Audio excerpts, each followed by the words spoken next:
Bom, eu vou trazer para vocês uma mensagem até o pastor Hélio hoje pela manhã. Quantos estiveram aqui pela manhã? Você esteve aqui pela manhã? A maioria esteve, mas se você não teve, procure ver, buscar lá no YouTube a mensagem que ele pregou agora pela manhã. E eu fiquei muito feliz, porque o que eu vou trazer aqui nessa noite, né, não é um complemento, longe disso, mas é algo que tem muito a ver com o que ele falou hoje pela manhã, que é justamente esse título que está aí. Quem tem governado a sua vida? Quem tem governado as nossas vidas? Mas antes disso, eu quero te fazer um convite. Toda terça-feira nós estamos aqui na Escola de Vitória, 7h30 da noite. Vem para cá, assim como você está aqui hoje, domingo à noite, vento, chuva, e isso não impediu de você estar aqui nessa noite. Então vem para cá terça-feira também, nós estamos compartilhando a palavra de Deus, tem sido cultos especiais, cultos muito bons, quem tem vindo aqui tem podido verificar essa presença maravilhosa. Então, na próxima terça-feira, aqui na Escola de Vitória, vem para cá, a gente vai estar orando pela tua vida, e Deus tem feito um grande movimento aqui, ok?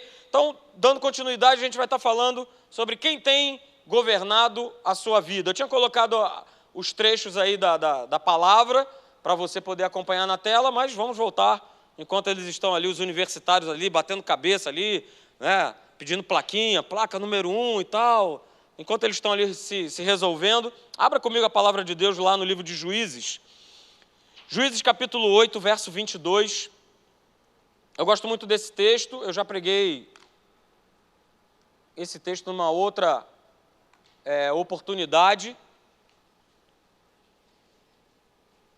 Eu estou vendo aqui da frente, né? Eles aqui não estão vendo para cá. Mas beleza. Então, abra lá Juízes capítulo 8, verso 22 e 23, eu leio com vocês. E diz assim: Então os homens de Israel disseram a Gideão: Gideão, domina sobre nós, tanto tu como o teu filho e o filho do teu filho, porque nos livraste do poder dos midianitas. Porém Gideão lhe disse: Não dominarei sobre vós, nem tampouco meu filho dominará ou governará sobre vós. O Senhor, grifa aí na tua Bíblia, o Senhor vos dominará. O Senhor é que irá governar. A respeito do que a gente está falando, não é isso? É uma época onde, nessa época aqui de Gideão, não existia nenhum rei que estivesse à frente do povo, para que esse rei pudesse estar ensinando ou instruindo o povo a respeito do que eles deviam fazer. Era simplesmente um povo que fazia, muitas vezes, aquilo que dava na sua cabeça. Eles simplesmente viviam, eles simplesmente quase que tinham lá um hebreu Zeca Pagodinho dizendo: deixa a vida me levar, vida leva eu. Eles eram levados pela vida, faziam o que davam na cabeça, ok?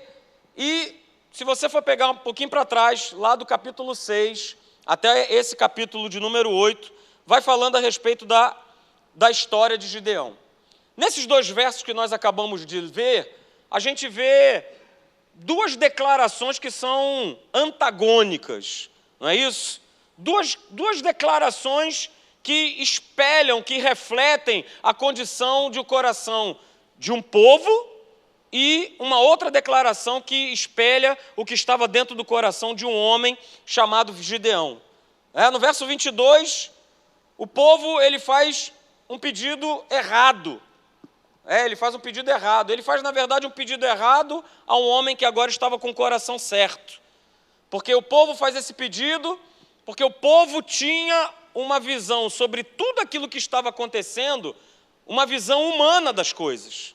Isso o povo declara no verso 22. Por que o povo dá uma declaração humana? Porque Deus usa a vida de Gideão para vencer os midianitas numa guerra que era uma guerra quase que impossível de ser vencida humanamente falando.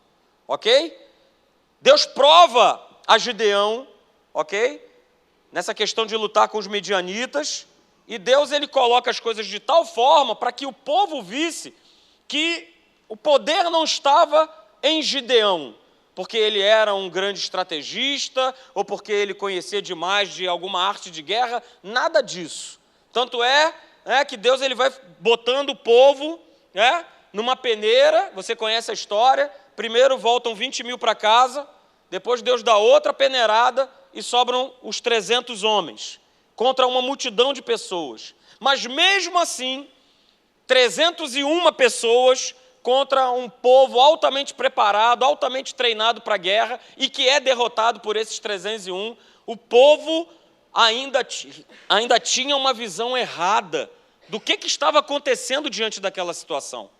Eles declaram aqui, cara, olha só, vem governar a gente. Você é o cara. Você é o cara. Você é o cara que, desbancou e tudo mais. Só que Gideão, ele declara o seguinte, olha só, não sou eu que vou governar a vida de vocês. Porque, entre linhas, ele fala, olha só, quem fez tudo, quem operou essa maravilha, foi Deus. E é Ele que vai governar a vida de vocês. É Ele que vai fazer. Essa batalha, ela não foi ganha por mim. Essa batalha, ela foi ganha por Deus. Ele ganhou, Ele guerreou, Ele pelejou. Eu apenas tive que deixar que Ele me dominasse e governasse através da minha vida. A gente não está aí com a projeção, mas se você quiser anotar, então guarde isso nessa noite. Nas nossas batalhas, entrar nelas. Deus irá entrar nas nossas batalhas, nas nossas... Todos os inimigos da tua vida, diga amém. Vou repetir, nas nossas batalhas, do dia a dia, do que enfrentamos, Deus vai entrar nelas e vai destruir todos os nossos inimigos. Exceção. Mas Gideão, olhando para esse texto, diante de tudo que aconteceu, de tudo que ele viu, de tudo que o povo assistiu, ele poderia muito bem ter dado uma declaração, ter falado o seguinte, não, beleza, é isso mesmo que vocês querem, então deixa comigo, que agora eu vou me tornar rei, vou fazer um castelo, vou botar minha família para estar ali dentro e vou passar a governar, vou passar a dominar sobre a vida de vocês. Como infelizmente muitos fazem por aí, a respeito de que não, deixa comigo, eu sei tudo, deixa que eu resolvo, eu preciso de Deus para quê? Eu tenho todas as coisas. Querido, Gideão, ele reconheceu no seu espírito que tudo o que havia acontecido, aconteceu porque Deus estava com ele. Eu vou repetir. Gideão reconheceu no seu espírito, e por isso ele declara, que tudo o que havia acontecido foi porque Deus estava com ele. Então, queridos, nessa introdução, nessa noite eu quero conversar com você o seguinte: você tem sido dominado por você mesmo ou Deus já te dominou? Porque cada um de nós temos a liberdade de nós tocarmos a nossa vida.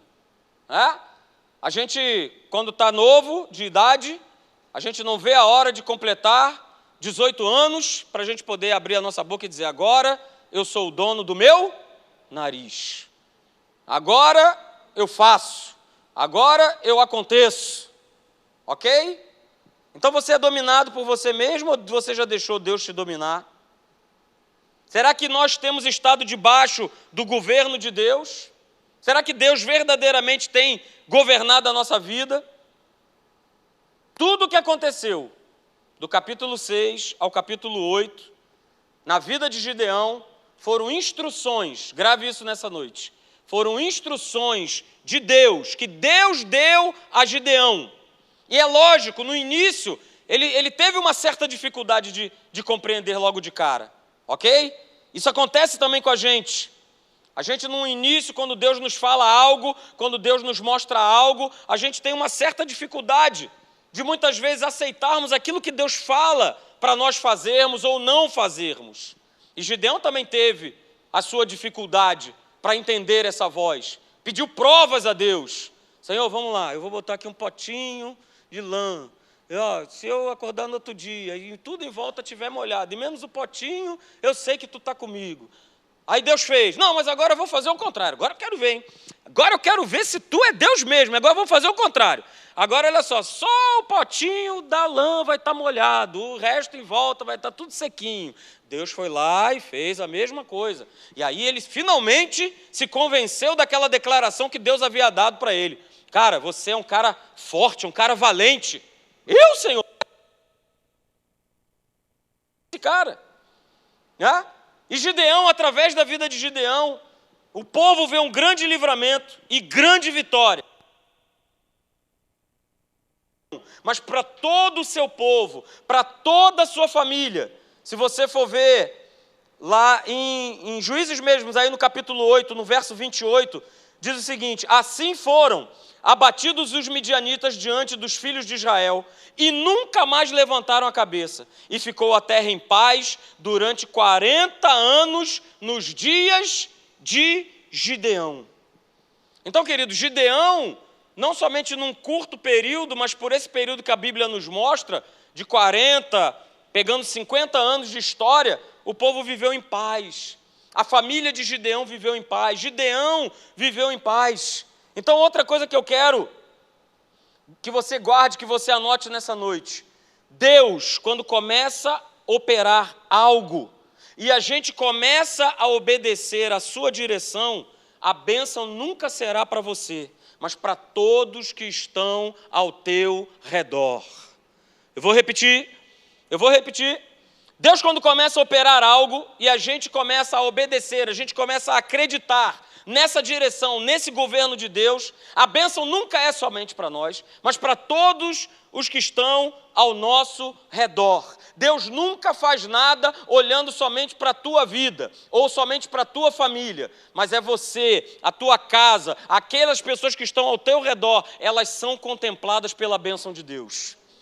A gente estava lá na África, eu acho que eu contei isso no culto de terça-feira, mas nós pensávamos que estávamos num lugar, e realmente o lugar manava leite e mel, aleluia, mas num lugar que a gente achava que nós não teríamos problema. É claro que nós iríamos passar pelos nossos problemas, porque o diabo não está aqui só no Brasil, está no mundo inteiro, e também estava lá na Namíbia perturbando o juízo.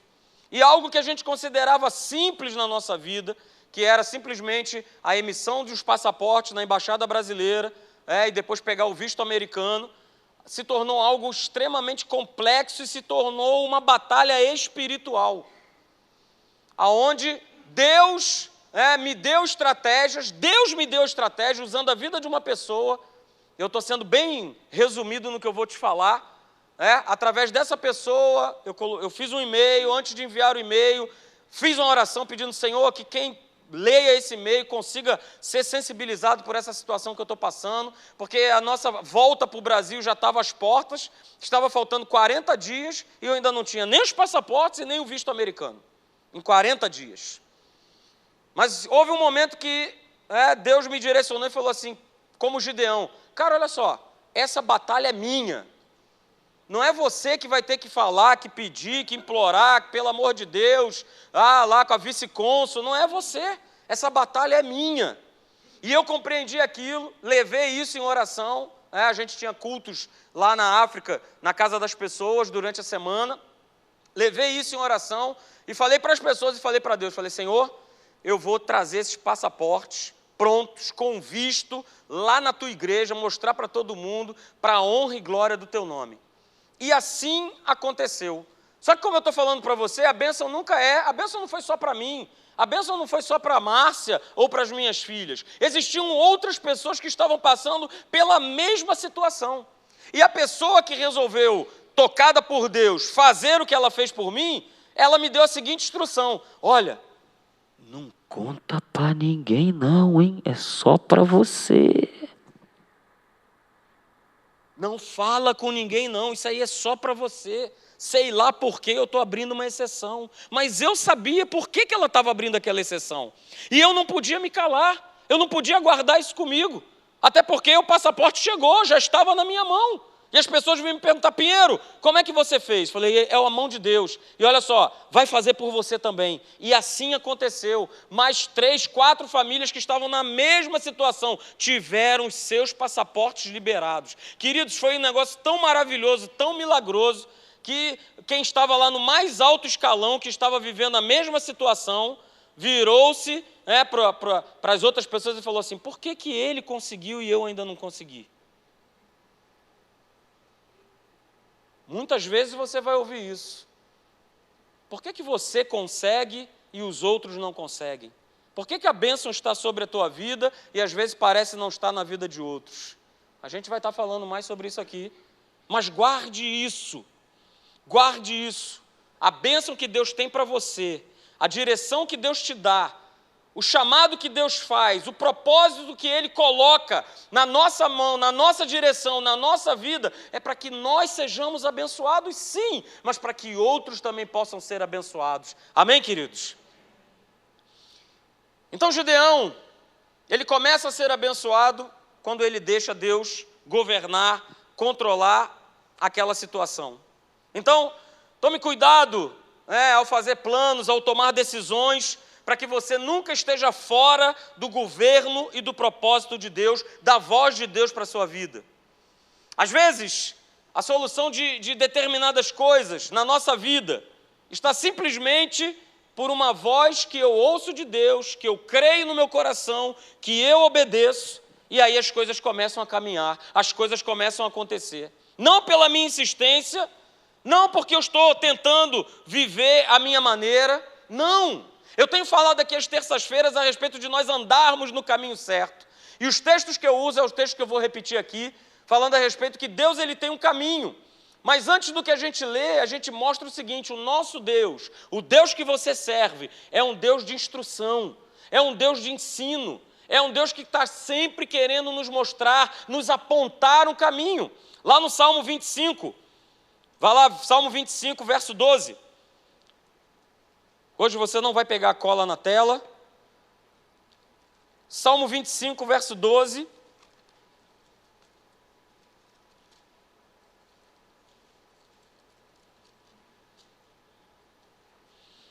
Veja o que está escrito lá. Salmo 25, verso 12 diz: ao homem que teme ao Senhor, Ele o instruirá no caminho em que deve escolher. Parafraseando, o homem que deixa ser governado por Deus, esse Deus, o nosso Deus, o instruirá no caminho em que ele deve escolher. Vamos um pouquinho para frente, Salmo 32. Salmo 32, verso 8.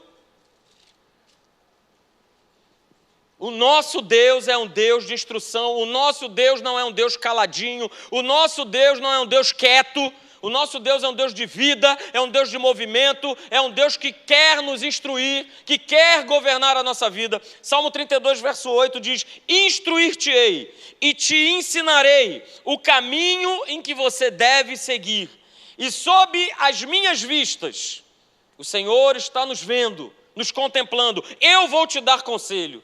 E aí ele continua no verso 9, olha: não sejas como o cavalo ou a mula, sem entendimento, os quais com freios e cabrestos são dominados. E quem é mula aqui, diga amém. Opa, saiu aí, hein? Saiu aí, hein? Mas deixa para lá. Deus não nos quer nessa posição, não nos quer como mulas, como cavalos, que somos dominados por outras vozes, por outros espíritos. A palavra no verso 8 é muito clara, olha só: eu vou te instruir, eu vou te ensinar o caminho que você tem que seguir. Eu tenho o governo, eu quero dominar, eu quero governar, eu quero controlar a tua vida. Às vezes essas palavras nos soam de uma maneira estranha, porque controle, governo, domínio, e não, que negócio é esse? Ninguém controla a minha vida, ninguém me domina, não tem essa história não, mas no sentido espiritual, no sentido de nós termos entregues a nossa vida a Deus. Deus sim tem que dominar, tem que governar, tem que dirigir a nossa vida. Ele tem que dirigir, ele tem que ter o controle. Queridos, todos esses textos sobre a instrução de Deus mostram que já tem uma bênção preparada para cada um de nós. Agora, eu faço uma pergunta para você nessa noite. Qual é verdadeiramente o tamanho da influência de Deus na tua vida? Marcelo, quanto Deus tem influenciado a tua vida? O quanto Deus tem governado a sua vida? Gideão entende e declara, não, verso 23 de Juízes 8, não, eu não vou governar por vocês, eu não vou governar vocês, nem muito menos o meu filho vai dominar a tua vida de vocês. O Senhor vai governar a vida de vocês. O Senhor governará. Então, querido, mais uma frase para você anotar, quem está anotando. Viver a vida da minha maneira é sinônimo de fracasso. Agora, viver a minha vida, viver a vida à maneira de Deus, ou seja, através da sua palavra, é sinônimo de vitória. Eu vou repetir, viver a vida da minha maneira. Agora, viver a vida à maneira de Deus, de acordo com a sua palavra, de acordo com o seu governo, é sinônimo de vitória e é sinônimo de sucesso. Você sabe disso. O povo de Israel, quando obedecia a Deus naquilo que ele dizia para ser feito, naquilo que tinha que ser feito, por mais absurdo naturalmente falando, louco naturalmente falando, o povo prevalecia e vencia. Agora, quando o povo deixava de seguir a ordem de Deus, o governo de Deus, a orientação de Deus, o povo padecia, o povo era derrotado. Às vezes, até naturalmente falando, eles seriam vitoriosos. Mas pelo fato deles não seguirem o conselho de Deus, eles perdiam as batalhas. Agora, por que a gente, e eu me coloco nisso, obviamente, a gente tem tanta dificuldade em viver debaixo do governo de Deus? Por que nós temos tanta dificuldade em aceitarmos esse governo, esse domínio, de nós sermos influenciados por Deus? Por que a gente tem tanta dificuldade? Eu vou te apresentar 2 motivos pelos quais isso acontece. O primeiro deles, porque nós temos... Você pode colocar aqui, por que eu tenho dificuldade em estar debaixo do governo de Deus? Por que às vezes é tão difícil estar sobre esse domínio de Deus? Eu vou te dar 2 motivos. O primeiro deles é que viver debaixo do governo de Deus é completamente contrário à forma de como o mundo vive. Vou repetir. Por que é tão difícil viver sobre o governo de Deus? Porque viver sobre o governo de Deus vai de encontro, vai de contramão à forma de como o mundo vive. Pastor, como é que o mundo vive? Vive na contramão da palavra de Deus. Vive na contramão da palavra de Deus. E esse mundo, esse sistema desse mundo maligno, todo momento nos pede uma posição, uma decisão, uma atitude, que seja uma atitude igual a que todos eles fazem. Se o camarada me bateu, ele vai ganhar, pastor, com certeza. Então não tenha dúvida. E carinha que mamãe beijou, só uma sincera aqui desse lado. Carinha que mamãe beijou, ninguém bate. Sou crente, mas não sou bobo. Ah, pastor, sou crente, mas não sou bobo. Isso é o sistema do mundo. Não, porque se me ofende, vai ser 3 vezes mais ofendido. E se me ofender 6 vezes mais, vai ser 12. E assim, isso não vai ter fim nunca. Porque esse é o sistema desse mundo. Me ofende, eu também ofendo. Sou injustiçado, então eu também vou causar injustiça. Queridos, eu e você, nós somos novas criaturas. Alguém diga amém? Amém. Nós somos a igreja do Senhor Jesus sobre a face da terra. E nós somos pessoas que pelo menos deveríamos estar totalmente dependentes do poder de Deus. Mas, muitas vezes, por conta dessa pressão do mundo, a gente deixa de dar ideia para Deus, a gente deixa de ouvir o governo de Deus para a gente ouvir o governo desse mundo. A gente quer pelo que a nossa cabeça muitas vezes está falando, está apontando, pela lógica, pela razão. Quando muitas vezes Deus está mostrando um outro caminho, te mostrando uma outra direção, e aí você pode estar pensando em tudo, em estratégias na sua casa, no seu local de trabalho, na tua vizinhança, aonde você estiver. Talvez aí hoje você esteja pensando já na terça-feira o que você vai fazer a respeito de tal e tal e tal e tal situação. Mas você já parou para pensar, ou você já parou para ouvir a voz de Deus, o que Deus tem a dizer a respeito dessa situação? Não seja dominado pela humanidade, não seja dominado pela lógica, não seja governado pelo natural. Nós somos filhos de Deus, nós somos, ou deveríamos ser, dirigidos pelo Espírito Santo. Não é isso que diz a palavra? Todos, pois, que são guiados, Pois é, só que nem sempre o inverso é verdadeiro. Nem todo filho de Deus tem sido guiado pelo Espírito de Deus. Não é uma verdade. Muitos são filhos, são novas criaturas, mas não têm sido dirigidos pelo Espírito de Deus. Não têm sido governados por esse Espírito.